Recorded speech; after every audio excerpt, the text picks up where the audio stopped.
All right, it was a super special moon last night. LaToya and we said we would see it this morning. Right. We could not stay up late enough to see this. Absolutely but not. It is gorgeous. It lived up to expectations. A partial lunar eclipse. So this is actually a supermoon.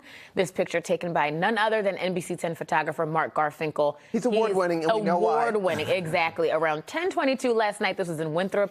This coincided with the supermoon status when the moon is closest to the Earth in its orbit. A really cool phenomenon, to be honest. Right, and so we're looking at that. We're also earthbound here on the ground. I know, right? You're closer to Earth, on Earth. We're talking about our temperatures outside today. Yeah, it's a lovely day today, at the very least, temperature-wise. Nice. Temperatures will be in the 70s today, not the 80s like what we had yesterday, and certainly not. You didn't like that. I didn't like it too much. There was actually a record that was broken outside of Bangor, Maine, at about 86 degrees yesterday. So that shows you how warm northern New England got too.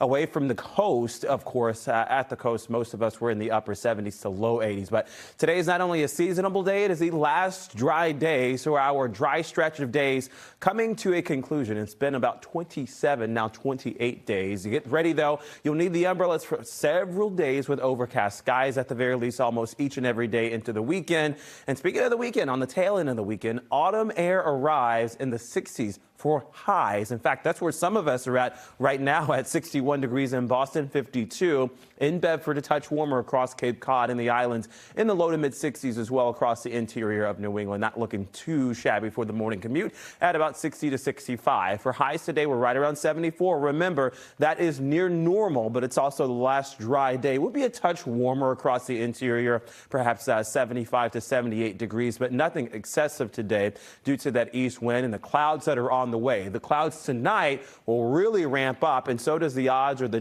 chance or threat of rainfall. Now, we've talked about this system the past several days. Now it is near. Now, here's the issue. It's coming a little bit closer towards the coast, which will mean there's a little bit more rainfall than anticipated. But I don't think anyone hopefully isn't complaining, because we know how dry it's been, especially on the lawns that have been so crispy as of late. By tomorrow at 1 p.m., most of the showers really erupt across the shore, from the North Shore all the way down across the South Coast and through the islands. Still heavier at times tomorrow night at about 10 p.m. with that darker shade of yellow and orange showing up. And these will be intense bursts of rainfall, mind you, but I don't think there's a huge concern for severe weather. And even through Friday afternoon now, still looking at wet times ahead. Speaking of Friday, it's about going 60 to almost 68 degrees for a high temperature. 68 is a high tomorrow with scattered showers. And remember, those are not severe. Friday morning with rounds of rainfall continuing and then pausing at about 2 p.m., but still more bursts of rainfall on the way. There will be breaks, and we're going to do a better job at trying to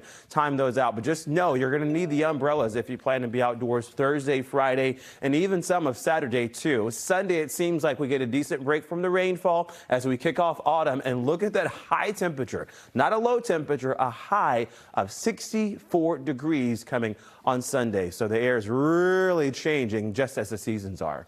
All right, Tevin, thank you.